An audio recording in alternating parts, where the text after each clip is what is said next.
The rain began innocently enough, a gentle patter against the window pane. It was the kind of rain that makes you want to curl up with a book, a soothing backdrop to a quiet evening. But as the hours wore on, the gentle rhythm transformed into a relentless torrent. The skies darkened and the rain fell with an intensity that seemed almost personal, as if the heavens themselves were weeping. The Kentucky River, usually a placid presence, began to swell, its waters turning a muddy brown as they rose higher and higher. The river, once a symbol of tranquility, became a force of destruction, its power growing with each passing minute. For one young mother, driving home with her 7-year-old child, the rising waters became a terrifying trap.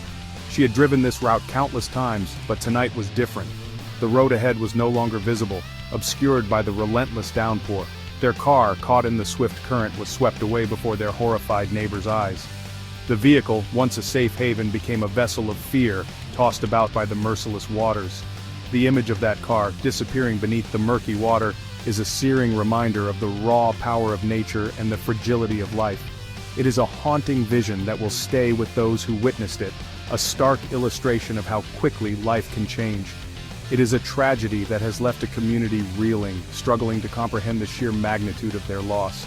The streets, once filled with laughter and life, are now silent, the weight of grief hanging heavy in the air. The story of this mother and child is tragically not unique.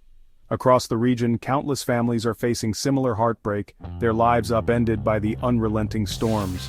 Across the Southeast, communities are grappling with the aftermath of a relentless series of storms that have brought record rainfall, devastating floods, and heartbreaking loss. The scale of the destruction is almost unimaginable, with entire neighborhoods submerged and homes reduced to rubble. From the rolling hills of Kentucky to the bustling city of Atlanta, the storms have left an undeniable mark, a stark reminder of the devastating power of nature's fury. The landscape, once familiar and comforting, has been transformed into a scene of chaos and despair. The victims of these storms were mothers, fathers, sons and daughters, ordinary people going about their daily lives, unaware that fate had something else in store. They were teachers, nurses, shopkeepers, and students, each with their own dreams and aspirations. Their stories are a poignant reminder that behind the statistics, behind the cold hard numbers, are real people whose lives have been irrevocably changed. Each number represents a face, a name, a story of love, loss, and resilience. As the community comes together to mourn and rebuild, they hold on to the hope that, in time, they will find a way to heal. The deluge began in early February, as a slow-moving storm system stalled over the southeast, dumping torrential rains across the region. The rain was relentless, falling day and night, with no respite in sight. Meteorologists had warned of the potential for severe flooding, but the sheer volume of water that fell was beyond anyone's expectations.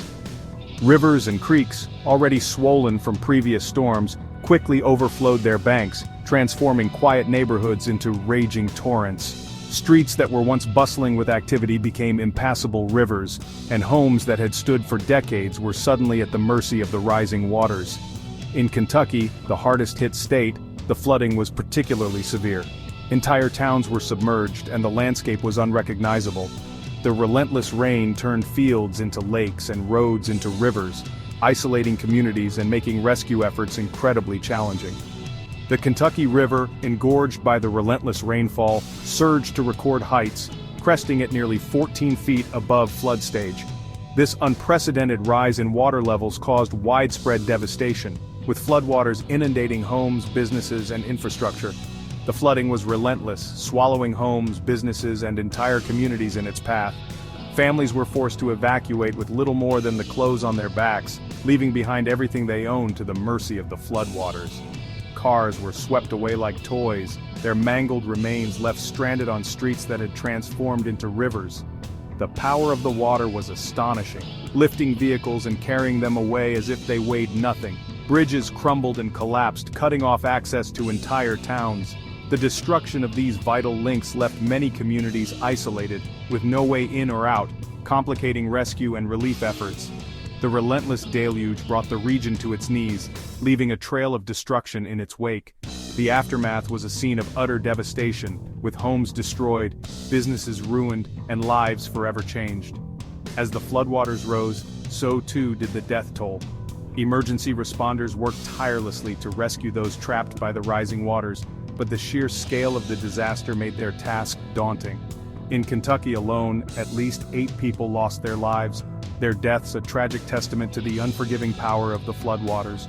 Communities mourned the loss of their neighbors, friends, and loved ones, coming together in the face of unimaginable tragedy. Among the victims were a 73-year-old man found dead in his Clay County home, unable to escape the rapidly rising waters that engulfed his house, and a young couple whose car was swept off a flooded road in Hart County. Their tragic deaths serve as a stark reminder of the unpredictable and deadly nature of floodwaters, and the importance of heeding evacuation orders and warnings. While the Southeast battled historic floods, the rest of the nation grappled with its own share of extreme weather. The relentless downpours turned serene neighborhoods into vast lakes, submerging homes and displacing thousands of residents. Emergency services worked around the clock, rescuing stranded families and providing essential supplies. The sheer scale of the flooding was unprecedented, leaving many to wonder how long it would take for life to return to normal. As the Southeast struggled with waterlogged streets and overwhelmed levees, the Northern Plains faced a different kind of crisis. A powerful polar vortex, the 10th and coldest of the season, plunged the region into a deep freeze, sending temperatures plummeting to life-threatening lows.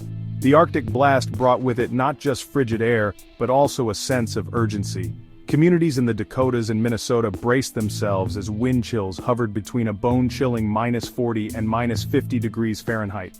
Officials issued dire warnings about the dangers of frostbite and hypothermia, urging residents to stay indoors and limit exposure to the brutal cold. The extreme cold strained infrastructure, causing pipes to burst and power lines to snap under the weight of ice. Emergency shelters opened their doors to provide warmth and safety to those in need, while utility workers toiled tirelessly to restore essential services. In the Northeast and New England, a wintry mix of heavy snow, sleet, and freezing rain brought travel to a standstill. High wind gusts of up to 60 miles per hour created treacherous whiteout conditions, making driving nearly impossible. Schools and businesses were forced to close, and residents were urged to stay home and off the roads. The storm, while not as deadly as the flooding in the Southeast, brought its own share of disruption and chaos. Snowplows worked tirelessly to clear the streets, but the relentless snowfall made it a losing battle. The aftermath of the storm saw communities coming together to dig out from under the heavy snow. Neighbors helped each other shovel driveways and clear pathways, showcasing the resilience and solidarity of those affected. Even the typically sunny state of California wasn't spared from the wrath of Mother Nature. Flash floods and mudslides, triggered by heavy rains in areas recently ravaged by wildfires, wreaked havoc on communities still reeling from previous disasters. The floods and mudslides compounded the challenges faced by residents, many of whom had already lost their homes and livelihoods to the fires. The relentless rain turned charred hillsides into rivers of mud, sweeping away anything in their path. Emergency responders worked tirelessly to rescue those trapped by the fast-moving mudslides, while volunteers provided aid and comfort to the displaced. The sense of community and determination was palpable as Californians faced yet another test of their resilience. From coast to coast, the nation shivered under the weight of these extreme weather events. Each region faced its own unique challenges, but the common thread was the unwavering spirit of the people, determined to rebuild and recover in the face of adversity. As the floodwaters receded and the snowdrifts began to melt, the true extent of the damage became horrifyingly clear. In the Southeast, entire communities lay in ruins, their homes and businesses reduced to piles of debris. The floodwaters had left an indelible mark, leaving behind a trail of shattered lives and broken dreams. The impact of the storms went far beyond the immediate damage to property. Across the affected states, over 450,000 homes and businesses were left without power, plunging families into darkness and uncertainty. Hospitals struggled to function, their emergency rooms overwhelmed with patients suffering from hypothermia, frostbite, and flood-related injuries. The storms had crippled critical infrastructure, leaving communities struggling to cope in the aftermath.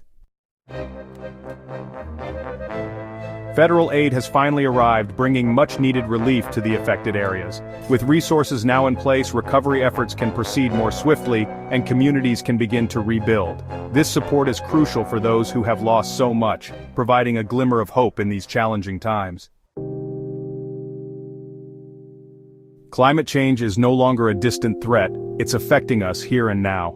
Extreme weather events, from hurricanes to wildfires, are becoming more frequent and more severe. The data is clear: our planet is warming, and the consequences are dire. In the wake of these disasters, there are stories of both survival and loss. Families torn apart, homes destroyed, and communities forever changed. Yet, amidst the devastation, there are also tales of resilience and hope. People coming together to rebuild, to support one another, and to find a way forward. Recovery is a long and arduous journey. It's not just about rebuilding structures but also about healing the emotional and psychological wounds. It requires resources, time, and unwavering community spirit. But with determination and support, recovery is possible. As we face an uncertain climate future, preparedness is key. It's about planning ahead, investing in resilient infrastructure, and educating communities. By taking proactive steps, we can mitigate the impacts of climate change and protect our most vulnerable populations.